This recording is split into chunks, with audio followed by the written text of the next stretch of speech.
Okay, so in this video, I'll be discussing about the dark cloud cover, right? Sounds like a nice name, right? Dark cloud cover.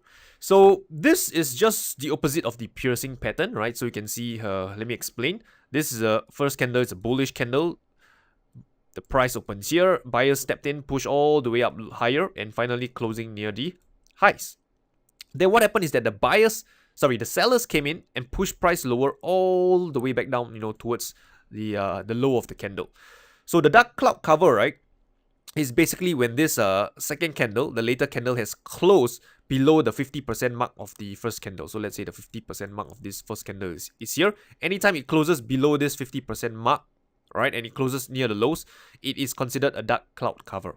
It differs from the engulfing pattern, the bearish engulfing pattern, because the bearish engulfing pattern would close beyond the open of the first candle, meaning the bearish engulfing pattern will close somewhere here, right, engulfing the first candle totally.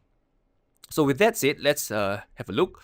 So dark cloud cover is a bearish reversal pattern, and it's secondary to the bearish engulfing, because in terms of bearishness, it is not as bearish because it doesn't close beyond the open of the earlier candle.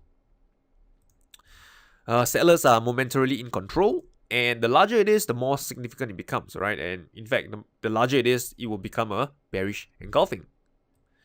So have a look at a few examples. So you can see over here, this one, this is a dark cloud cover. Notice it didn't close beyond the lows or the open of this candle, but it has closed beyond the 50% mark. So this is considered a dark cloud cover. Well, where else? You can see this as well is a dark cloud cover. Notice it is closed beyond the 50% mark. This is a dark cloud cover as well. Okay, so I hope these are a good illustration to you. So with that said, let's do a quick recap, right? So dark cloud cover is a bearish reversal pattern, but it's secondary to the bearish engulfing. Sellers are momentarily in control. That's what this candlestick pattern represents. Right, the larger it is, the more significant it becomes. And last but not least, what is this last sentence? Don't trade it in isolation. Okay, so with that, I have come to the end of this video, and I'll see you in the next.